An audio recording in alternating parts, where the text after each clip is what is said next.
Good evening, everyone, and welcome to College Tuition Discount Secrets. My name is Elizabeth Aloni. I'm with Schneps Media. Schneps Media is the largest local media company in the New York metro area with over 80 newspapers, magazines, and websites, events, podcasts, and webinars all over Queens, Brooklyn, the Bronx, Manhattan, Long Island, the East End, Palm Beach, and Philadelphia.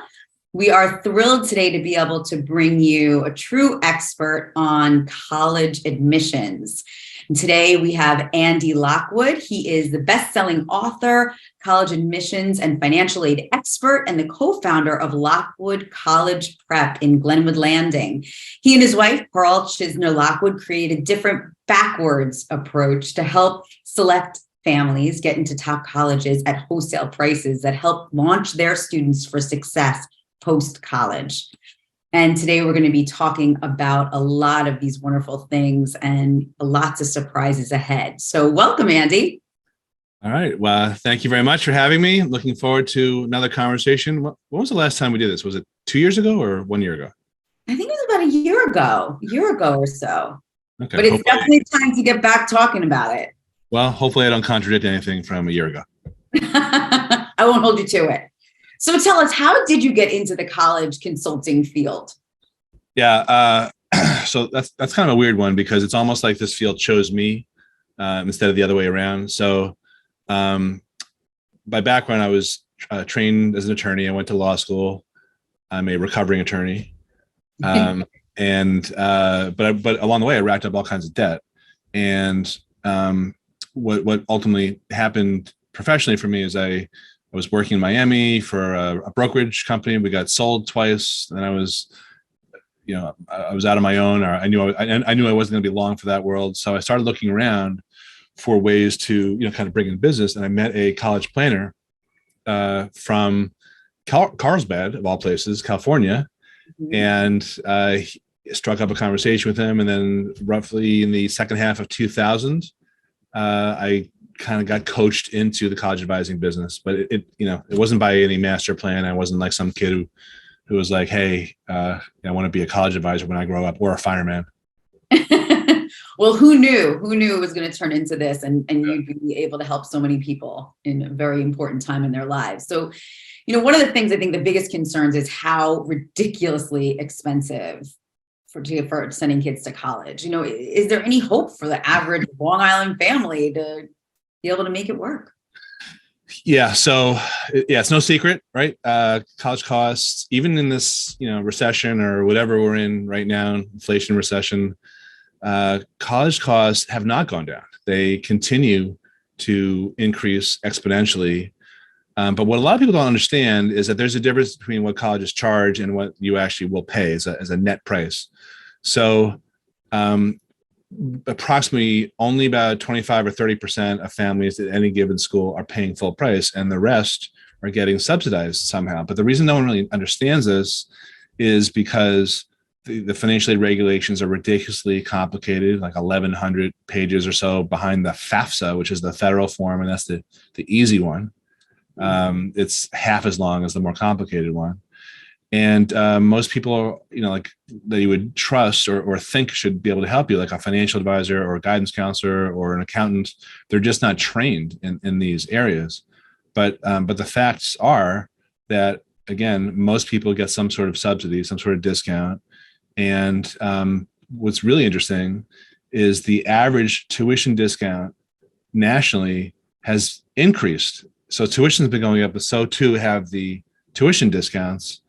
And currently, the average discount at a private university, the most expensive type of college, is more than 54%. I think it's 54.5%, according to the National Association of Collegiate Business Officers. So my message is paying full price is a choice. It is not an obligation. Even if you earn 6 or even 7 figures, you don't have to pay full price necessarily. Wait, what? So even if you have the means, you don't have to pay full ride? So it's a little counterintuitive, but colleges would rather give merit aid, which we can talk about, to families that don't need the money, because that's their business model. They can't afford, very few colleges can afford to give full rides to everyone. like Harvard and Yale and these elite schools that have been around for a couple of centuries and have huge endowments. They don't, of course, but they could afford to do that. But most colleges can't do that because they have, they're businesses. They have a ton of expenses themselves. Like paying university presidents 7-figure salaries or chief marketing officers like $300,000 to $500,000 and all this administrative bloat. But they need money, and their business model is to attract people who can't afford it and offer them a tuition discount. It's almost like it makes it more valuable somehow. They're hoping to people. So how does financial aid and scholarships work? How does it work? Yeah. Well, there's a few different systems for financial aid. And one of them is called the need-based system, which is based on completing financial aid applications, and it examines a bunch of financial factors, including your income, including savings, including how many children you have in college at the same time, and 70 to 80 other considerations. And that's one system. That's the need-based system. So you fill out whatever financial aid applications are required by that particular college, and those vary. So you've got to be very careful about requirements. There's a lot of research involved. And then there's something else, which I alluded to before, called the merit aid system. And that really is given by colleges for anything that's not considered need-based. And I'm being very simplistic here because we don't have 6 hours. And even if we did, I don't think anyone would want those 6 hours. So there's a lot of lines blurred, between the two types of offers. But generally, need-based is based on your income and savings, et cetera. Merit aid is based typically on how your child stacks up compared to his or her competitors in terms of GPA, but not only academic stuff. And then the third system is what my partner, who's also my personal accountant, who's a CPA, he refers to as the tax scholarship system, which is best way to explain it is it's a bunch of deductions and credits and other strategies in the tax code, primarily for high income business owners. And those strategies might actually free up more cash than you could have hoped to get from the college itself anyway. So it's need-based, merit-based, and tax scholarship are the three systems. Wow. So let's talk about, first of all, I guess rewind a little bit, like getting into college, because it really seems so arbitrary. Yeah. What does it take to get into a top college today? I mean, today it's so different than it's ever been, right? Literally today, because we're doing this December 15th. That's right. And this is when a lot of early decision applications are coming in. And I don't know if you heard the screaming in the background, but my daughter just got good news from her early decision school. Yeah. Yeah. Real time. She had the best assistant here.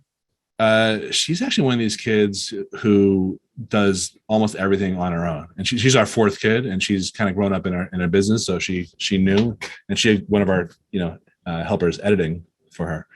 But, this is like I'm a living laboratory right now. That's exciting. And you get a lot of those exciting phone calls, though, don't you? I mean, a lot of your clients have been very successful in getting into the schools of their choice. Yeah, I mean, this week has been insane in terms of the kids getting an early decision. So it's been very gratifying. But not everyone does get in. A lot of the process involves understanding what you were just asking about, like what goes into the application process, what's not as important, when do you start, what do admissions officers really care about? Not your English teacher, for example, or your guidance counselor. And then it also there's some strategies involved with which schools you apply to, where you have the best shot, what major should you consider, right? Because some majors are harder than others and some are easier. So the best way to describe it, I think, is when you apply to college, there's a couple of things you're doing that you may not realize that you're doing.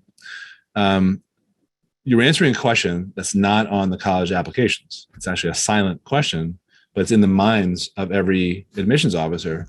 And that question is, why should we admit you compared to, these other 90,000 kids? Like Northeastern University last year received 90,000 applications, and they admitted 6.7% of their applicants.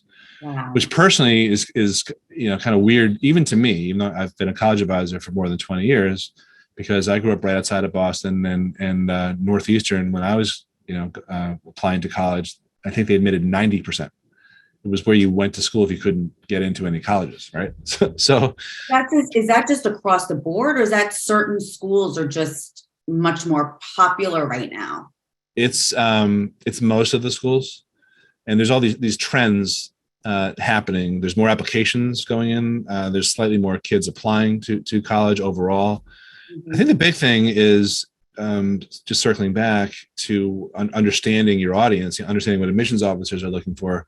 It's understanding that this is a business, and colleges are businesses, even though they're nonprofit. I already mentioned their ridiculous expenses. I did not mention the lazy rivers and all the other crazy amenities that they offer. But they, in Northeastern is a prime example. These colleges have learned how to market themselves. So they're answering that same question. So kids have to answer, why should we take you compared to these other 90,000 kids? Colleges are trying to make that claim for themselves, that case for themselves. Why should you apply here? Mm-hmm. And Northeastern sends out, I think, 200,000 pieces of direct mail every year to solicit these applications. And they're one of the best at marketing themselves. I think an up and coming one, I've been saying that for a few years, is High Point University. They are probably the best at marketing themselves. So it's understanding, this is a business. That's really important when you ultimately apply to school. The second thing is, what you should understand is that what you're doing also, besides in part of explaining why you should be considered, is laying out your entire body of work that has been created throughout your high school career, in most cases from 9th grade forward. So just getting back to my own living laboratory here, my daughter who just got in, she was one of these kids who did everything, and she tons of leadership and crazy extracurriculars and all that type of thing. The issue that most kids face, and I'm talking about kids not just at public high schools where we sent all 4 of our kids, but also private high schools, which we were chatting about off the air right before, is that most of the time they don't have their quote unquote college meeting until 11th grade. And if that's their oldest kid, that's the first time they're really going to focus on the types of activities and leadership and other character signaling types of factors and activities that admissions officers will look at. So that's a big issue, because most people don't find out until it's too late what they should have been doing for the last 2 years. How horrible. It's unfortunate. Yeah. Yeah. So what are you supposed to do when that is going to happen? You can't turn back time. Yeah, you play the hand you're dealt, and hopefully you've done organically enough things that are going to help. But sometimes we get hired by kids in 8th and 9th grades, which I personally think is pretty early, because not every kid is mature enough to take coaching advice. But most of the time, those kids have had older siblings who didn't get as much out of the process as their parents had hoped, and they say to themselves, "Oh, I hope that never happens again." So now they're more proactive. So then, how do you uncover what you need to know and how to go about it? Yeah, I mean, a lot of it's really luck of the draw, right? But you have to educate yourself. So attending webinars like this, from credible people is a good start. Mm-hmm. It's kind of random though, right? Unless you stumble across it, you're not necessarily going to learn this information. But a lot of colleges put out pretty good information about what it is they're looking for. And in general, what they're looking for are kids who stand out. It's not so much about being well-rounded. It's about being almost like a pointy, that's the opposite of well-rounded, right? A pointy kid, specialist, two or three areas maybe where you are atypical. So it's so easy just to do the same stuff that everyone else does, because that's all but you'll get the same results as everyone else. So if you want to, distinguish yourself and get better than average results, it's not good enough just to be a National Honor Society. Why? Because at any given high school, that's roughly 75% of the kids. That's a participation trophy. Harvard's not going to be like, get me the National Honor Society kid. We need them, today. Right. So it's great to be in a club, but it's atypical to found a club. It's great to be on a team, but it's atypical to be a captain. It's great to do the last weekend's walk for cancer research, breast cancer, autism, a disease to be named later, whatever. But it's atypical to found a charity or go really, really deep. The two totally separate things.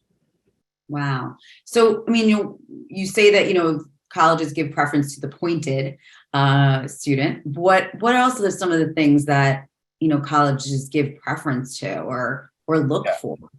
Okay. So now we're into the politically incorrect portion of the session. Disclaimer. Yeah. I was just going to say, Schneps Media in no way endorses the, okay. Anything. So I'm not saying this only to be a little obnoxious, although I'm admitting to that. But this is facts, okay, factual stuff. So at any given college, and by the way, this is why most when kids don't get into certain schools that they thought were slam dunk, safety schools, or when guidance counselors are stunned and the kids don't get in. What I'm about to describe is really the main reason for what I call admissions Armageddon. Right? When kids don't get into their top choice schools or most of their schools. So what they don't understand is who they're actually competing with. Mm-hmm. Most high schools have a computer program called Naviance, which is something that factors in like your kids' grades and scores and other children from that high school who have applied to that particular college. That's a good start, but admissions officers look at not just grades and scores, two things. They look at 25 or more types of factors. And there's some factors that are in your control and there's some that are out of your control. So at any given college, they will reserve anywhere from half to 2/3 of their spots for what I call non-academic factors. So what are those? The most controversial one, which is actually being adjudicated right now before the Supreme Court, is race. So if you are an underrepresented minority, you have an edge factually. I know it's not politically correct, and some people may agree with that it's a good practice. Some may disagree. I may agree. I may disagree. Doesn't matter. I'm just giving this is what it is. We want to know the truth. You want to know what's going on. Yes. Not what we think about it. Yeah. It's, my wife always says, I don't want to live in the land of shoulds. I want to live in the land of what is, right? Yes. So underrepresented minorities are a special category that gets favorable treatment. International students, legacies, people's parents went there. Recruited athletes, those are big, and a bunch of others, but those are really the main ones. So the where people get into trouble with this in terms of making a college list is they look at Naviance or they look at something and they say, oh, well, I'm right in the middle of the range for GPA and SAT or ACT, so I have a pretty good shot of getting in. Okay, but if you're not one of those special categories, what you need to realize is that those special categories tend to drag down those averages. They tend to score lower on SAT or ACT. And again, I'm not being politically incorrect on purpose. That's just factual. And they tend to have lower academic credentials in general, including grades, including rigor, how many AP or IB, advanced classes they took. Mm-hmm. So you're getting a skewed and incorrect sense of what your real chances are. So if you are not one of the special categories, you need to be at the top of the published range by that school in terms of GPA and SAT or ACT in order to really feel good about your chances of getting in. And that's just the way admissions is right now. Wow. So, I hear all this about, weighted GPAs. And so when you're thinking about that, should you look at your child's actual GPA and think like, hit the low, the low end of that, hit the high end of that with the weighted? How does that come into play? Yeah. So one of my, this ties into my superpower, which is giving kids advice they don't want to hear. I'm really, really good at that. So one of the most common bits of advice that they don't want to hear is usually somewhere around 10th or 11th grade when they're struggling in an AP class or an IB class. And they're thinking about dropping it.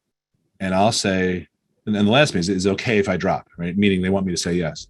And I'll say, all right, let's check it out. So you said you were interested in these schools. And I have a software program that illustrates this. Here is where you stand compared to the median of the kids who got in terms of not just your raw GPA, but how many AP or IB classes you took. If you drop this one and you're at a high school that offers it, as opposed to a high school that doesn't offer that many advanced classes, right? So I'm talking about like a strong high school, strong academically high school. And if you drop that, you're going to now be almost fighting with one arm tied behind your back, because you're going to be competing with kids who've taken more AP classes or IB. So my advice is, if you are shooting, if you're gunning for these aspirational schools and you are now, artificially sabotaging yourself here by having a less rigorous course load, then, you're going to have to reassess what colleges you're shooting for. So it's all relative. It really depends on where you're applying. Okay. So those are really important things. So, it seems like there's many mistakes parents can make, for sure. Yeah. What are some of the biggest, mistakes that parents are making in the process of college planning? I mean, yeah. It's hard to distill them, because I have an unpublished, I keep adding to it, but I have an unpublished book called 49 College Planning Mistakes and How to Avoid Them. So obviously I have a trouble with being succinct. There are just so many mistakes one can make. That's the problem. Exactly. And there's different types of mistakes too. There's mistakes of commission where you do the wrong thing. And then there's mistakes of omission where you don't really understand how things work. Mm-hmm. So when it comes to financial aid, which is, a big topic that we started talking about, one big mistake is just not understanding the rules, including the legal and ethical loopholes that you can use to improve your eligibility and then get more money and therefore be able to afford college. And share more about that. That sounds. Yeah. So specifically, because this is this is not a tease, this is a real session here. In the financial aid regulations, there's a lot of directions and guidance on how you should answer these. And most people, because they're normal as opposed to someone like me, the normies will not, spend hours pouring through those 1,100 pages of regulations, because they actually have lives. Mm-hmm. But if you did, what you would find is stuff like in the directions about disclosing your assets, for example, your savings accounts, because financially is largely about income and it's also about your savings.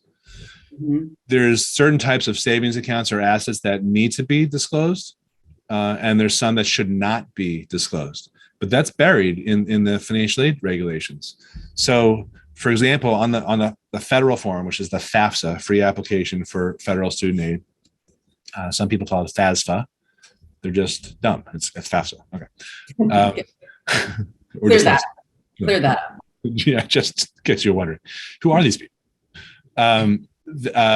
It'll say, here's what's included: your checking account, savings, stocks, bonds, mutual funds, etc. And then it says, do not include the following, and it lists 4 specific assets. Don't include your primary residence only. Do not include your retirement accounts, so 401k, IRAs, etc. But by the way, as I'm saying these, if you're watching this at home, I hope you're writing this down, number 1. Number 2, if you filled these forms out yourself and you made mistakes, it's totally not your fault. It's not an intelligence thing. It's an overwhelm thing. And again, I said this before, your accountant can't help you. Your financial advisor can't help you. Your guidance counselor certainly can't help you, because they're not trained in these areas at all. So I just want to be very clear. It's not your fault. So many people, when they've done their own financial aid applications, that's one of our services. So we get to review, 300 or 400 applications, families worth of applications a year. My wife works like a farm animal here. Wow. So if you inadvertently include your retirement accounts, for example, in your assets, what you're doing is stealing from yourself. You're robbing your own eligibility, and you'll receive less money on the FAFSA. I'm just talking about one of the forms right now. So the 4 exemptions are your primary residence, that should never be included on the FAFSA as an asset, retirement accounts, life insurance with cash value, and annuities. Those are the big 4 that should not be included. And then business owners frequently make a big mistake by overvaluing their business. So, there's loopholes, but the flip side of the loopholes are these landmines where you can really goof up. And it's not just a simple clerical error. You'll actually may not be able to afford to send your child to the college that they deserve.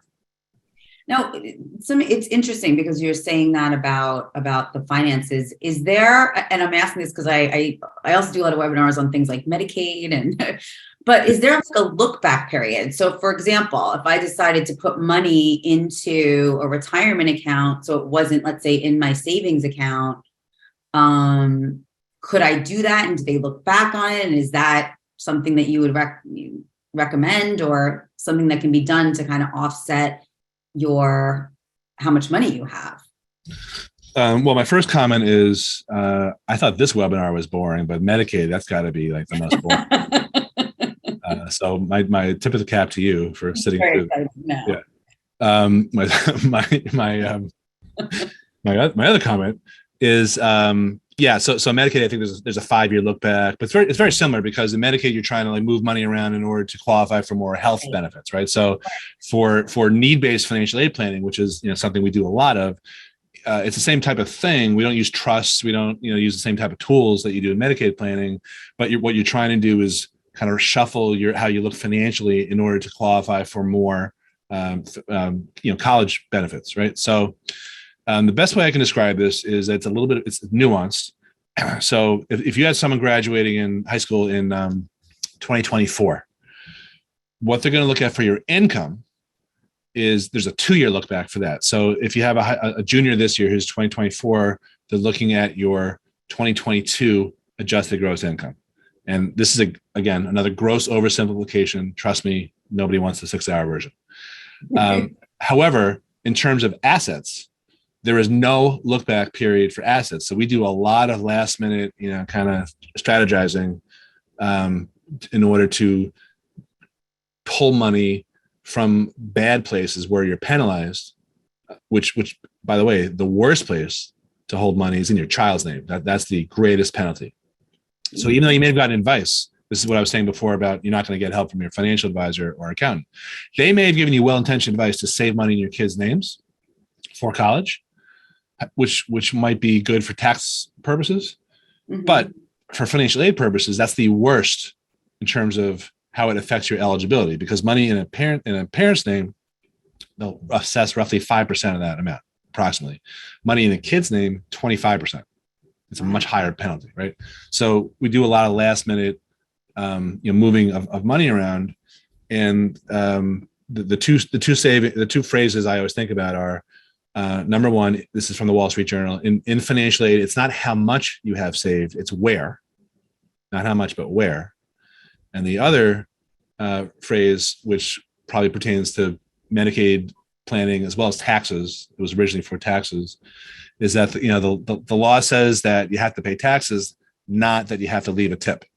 Well, that's the same thing with college tuition. You should pay your tuition, but you don't have to overpay. You don't have to leave a tip. Wow. These are really great. It's funny, like, I feel like these are so surprising, but I want to know more. Like, what is like the most surprising thing families learn? Because this to me is surprising alone. Yeah. Yeah. So a lot of families are surprised that they actually qualify, or they could qualify. They have the ability to qualify for 20% off, 30% off, 50% off, right? Yes. I'll tell you another surprising thing. This is sort of a bad surprise. Is a lot of families were surprised when all the scandals came out, with Lori Loughlin and Felicity Huffman and all that. I think they were surprised at how crazy some of the other parents were, to what extent that they would go to in order to aid their kids. I personally was not, because we see a lot of neurotic, very, very, very stressed out families. Because we all want the best for our kids, right? But then there are certain lines, that some people cross that others aren't willing to. But I do think it's instructive to understand who your competition really is, and I think parents are and kids are surprised the wrong way, because they never get an accurate lay of the land in terms of how great they are, or maybe how not great they are, I have conversations all the time with people who are like, oh, you know, I'll talk to them about, so tell me the types of colleges, you know, you're thinking about. And they'll be like, yeah, you know, look at Princeton, MIT, Yale's our safety school, you know, et cetera. And then I'm kind of scrambling around because I know they sent me the transcripts, and, you know, I'm fumbling. I'm like, 89 average, 1100 SAT. I think we better round out the college list a little bit, right? So you know how like every dad thinks their kid is going pro in whatever, you know, sport they're playing at the time, you know, little league or football, whatever. It seems like a lot of parents think their kids are like the greatest thing since sliced bread, even though they're not in the top 20% of their class, but they should still be applying to schools that reject valedictorians right and left. Not going to happen. It's a easily avoidable. Everything I'm talking about is easily avoidable if you're willing to open your eyes and understand. You know, it's like being in the Matrix, right? You don't know what's really going on outside unless you take the right pill, or, you know, you find someone who has taken the right pill and can guide you through it. Yeah, no, absolutely. I mean, that's the thing. I mean, they're so complicated that it's almost impossible to know all of this. You know, what about? I just along those lines, I just had this conversation today, so it's fresh in my mind. So guidance counselors are there to help you, right? And if you go to private high school, you probably have a higher expectation about the quality of advice that you're supposed to get. Because at public high schools, I think most people, they have high expectations, but they also understand that guidance counselors are overwhelmed. I think the average ratio of student to counselor in New York is like 400 and something to 1. But the private high schools, the ratios are better, and you're expecting better, you know, you're expecting better quality. You and I were just chatting about this off the air right before we started. So yesterday I was on the phone with a mom, 2 days ago, with a mom whose son had just got in early decision to his top choice school. And what she was reviewing with me was basically for the last 6 months, almost every step of the way, she would say, hey, our counselor at, you know, I won't name the school, but the most prestigious private Catholic school in Long Island. So most people understand that. Yeah. Guidance counselor said, XYZ, what do you think? And almost every time I said, well, I think that's okay advice, but not for, you know, your son. I would do the opposite, right? So we had a lot of these conversations where I was recommending, you know, not to follow the guidance counselor's advice, and I wasn't saying it was terrible advice. I just didn't think it was appropriate for this particular student. Mm-hmm. And which I think is a big reason people hire me and people like me, is they want that independent, agenda-free advice. So it seemed like there was some sort of agenda here, steering kids towards certain schools. So the most recent bits of advice were, don't submit your ACT scores, which I thought was nuts because the kid was in the range for the ACT. He wasn't below the range. I think if you don't submit your scores to a test optional school, what's the implication? It's not that you scored too high and you're showing off, right? It's that you didn't hit the range. And the other one was, don't apply early.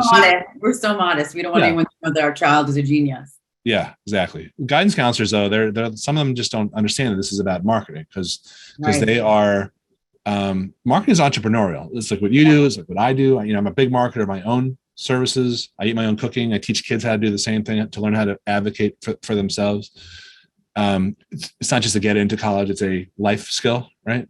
Mm-hmm. So guidance counselors are and they're probably about as entrepreneurial as like your average DMV employee. They don't understand that this is about how you separate yourselves from everybody else. So anyway, so instead of that advice, she took my advice: apply early decisions, submit your scores, and bam, he gets in to his top choice school, and he gets a $100,000 scholarship, spread out over 4 years.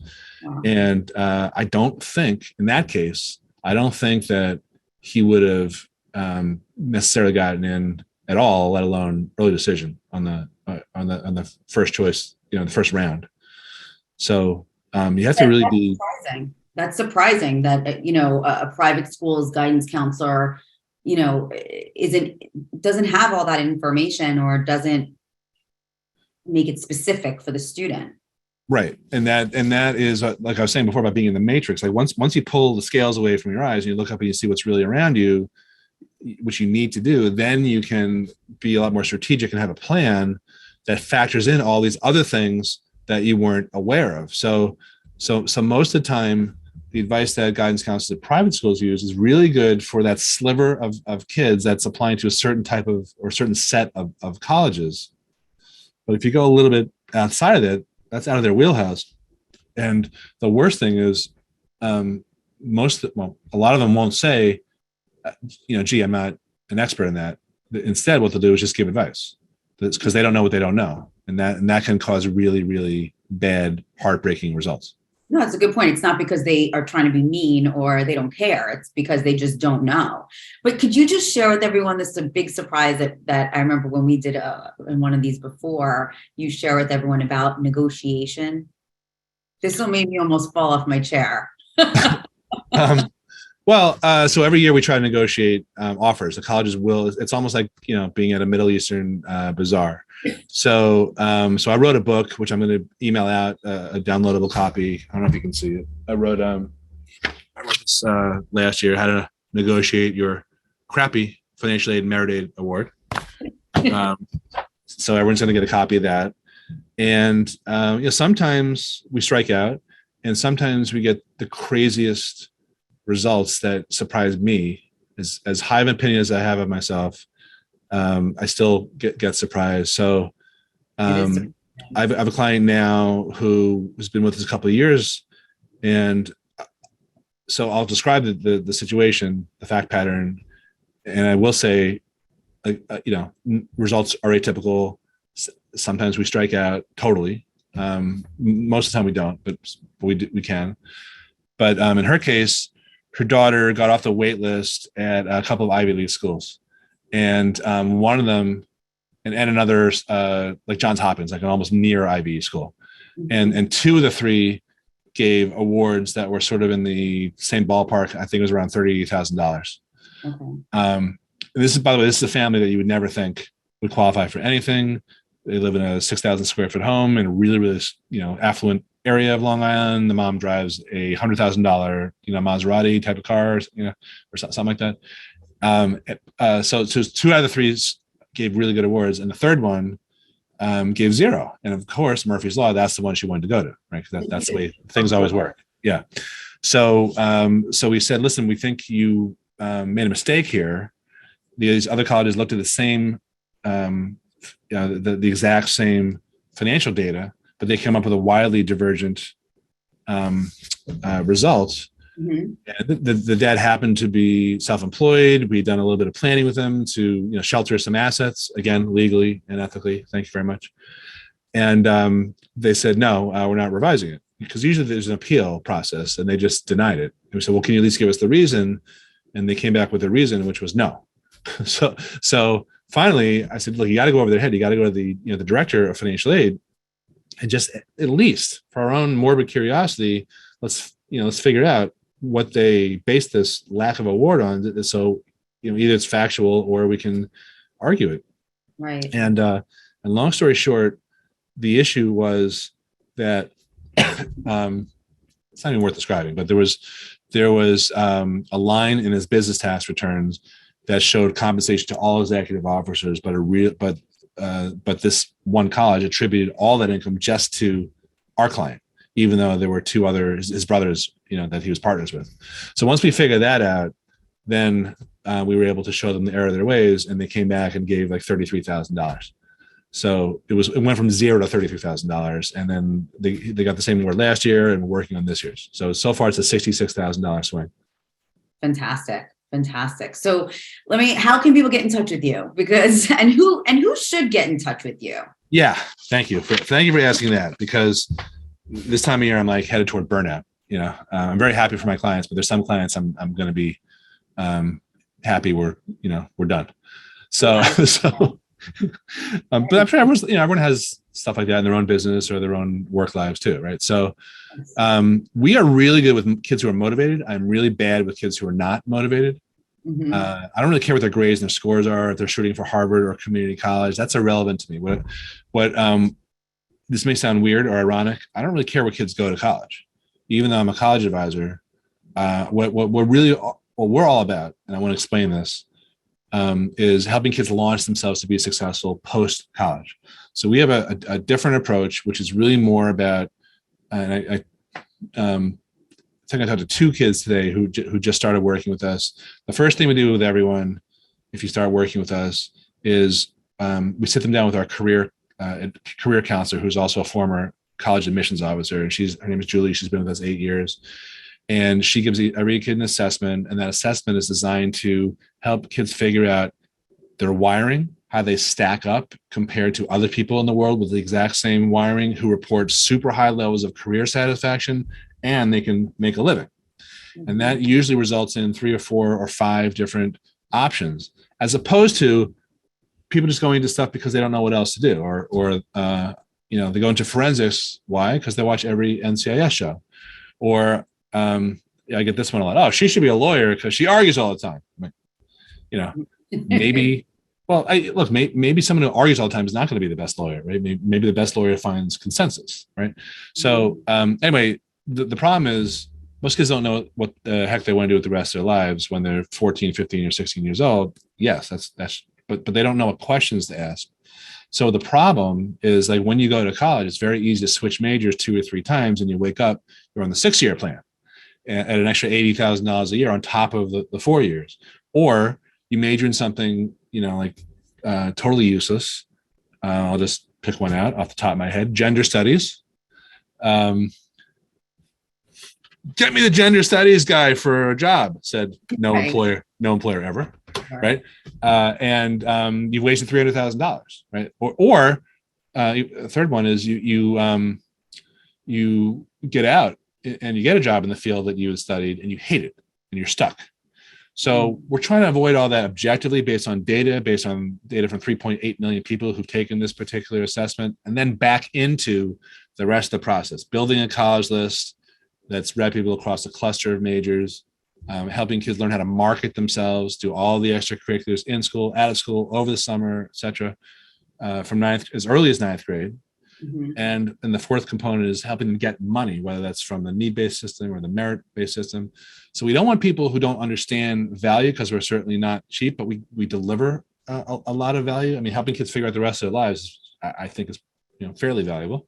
Fairly. So the people really, I think, we don't do well with are the ones who, again, they want to be cheap on their way to success, for example, or the moms, helicopter or hover over their kids, and they're doing all their, taking all the notes for them in our meetings, and forcing them to work with us. That we interview every student before anyone hires us, and we exclude a low but significant amount of kids because we don't want to bang our heads against the wall.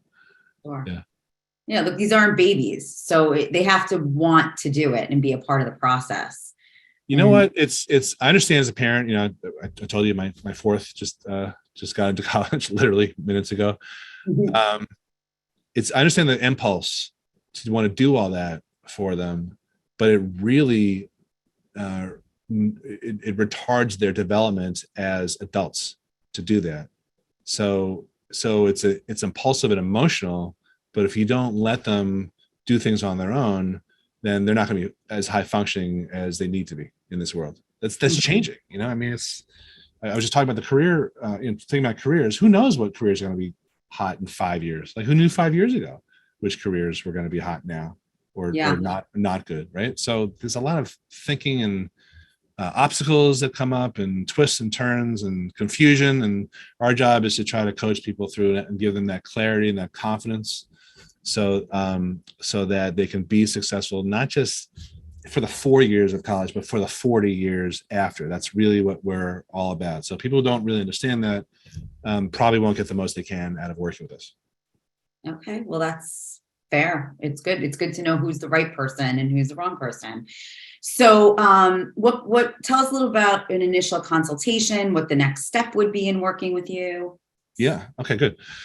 So when people come to us off the street, like they haven't been referred by a client or they haven't seen a presentation, we charge $750 for a session, and to, answer a lot of questions about how your kid stacks up, what are your chances of getting money, etc.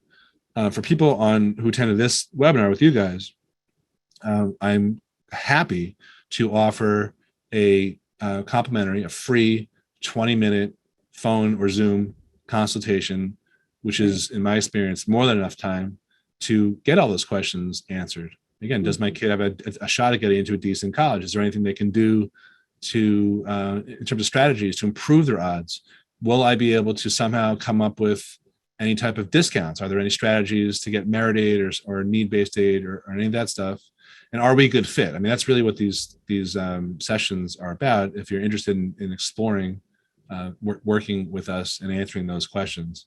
So that's free. The only thing is that I think you told me there are more than 300 people who signed up for this presentation. And it's the end of the year, and most of our business actually comes from our own client base and our own referrals.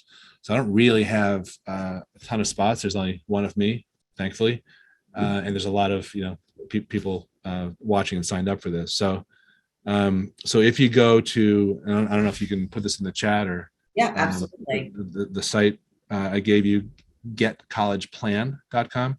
That'll take you to a quick application, and then you fill it out. Then you can book a time on our calendar. We may not be able to talk by the end of this year because like I said, I am pretty busy. Usually there's a 2 to 3 week wait, and we're pretty limited and exclusive in terms of who we take on as clients. But I'm certainly happy to chat and give you the best 20 minutes out of my brain that I can. There's no obligation. Get all your questions answered. Absolutely. Great. Is there an email that anyone should reach out to? Yeah, sure. So you can either that's the best way to go to getcollegeplan.com.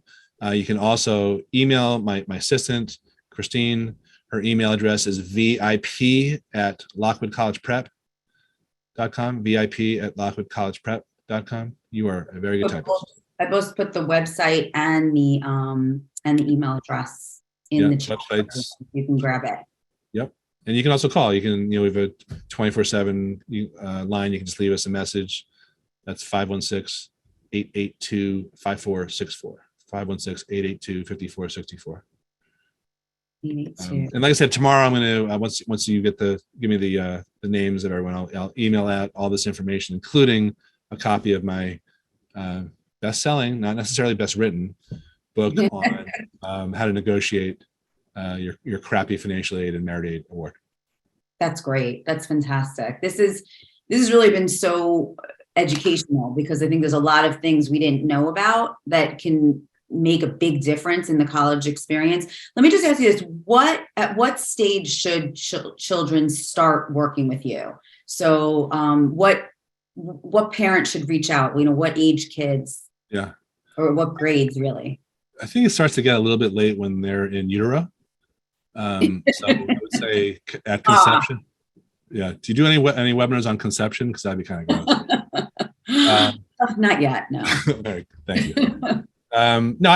So I'll give a recovering attorney answer, a waffly answer on that one. So on one hand, the sooner you start, the better, because that whole body of work, that gets judged by admissions officers starts in 9th grade or even earlier, if you take advanced classes. On the other hand, a lot of kids just aren't ready, to be coached then. So it's whenever a kid is ready, but in general, the earlier you get a jump on this, the better. And that doesn't necessarily mean working with me. I mean, I'm just saying in general, the more you start thinking about this stuff strategically, a lot of the advice that I try to, give out here in the lightning round, in terms of atypical activities and understanding which types of assets penalize you more than others and which don't, all that type of stuff. The sooner you start thinking about that and implementing that advice, instead of just kind of rolling your eyes at my jokes or whatever you're doing, or the sooner you do that, the better. But if you are seriously interested and you think your kid would benefit from the coaching, then I wouldn't wait. I would definitely reach out sooner rather than later. A, while you're still thinking about it. B, before our spots are all taken, because we're a very small boutique type of shop. Fantastic.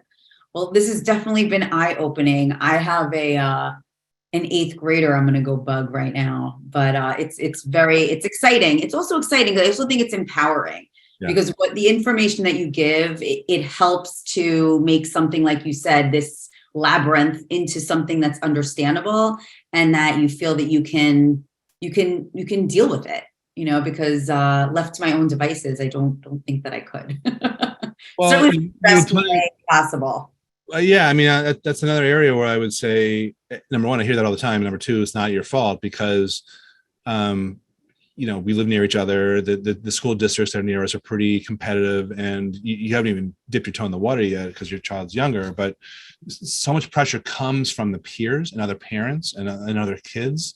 And then on top of that, layered on top, you've got the relentless marking from the colleges themselves and the college board who makes the SAT and the ACT. So there's all this stuff swirling around, and it's kind of hard to see the forest through the trees. So a lot of what we do, I say this a lot, is it's not about giving necessarily more information, but the right information, so you can kind of cut through the clutter and get that clarity.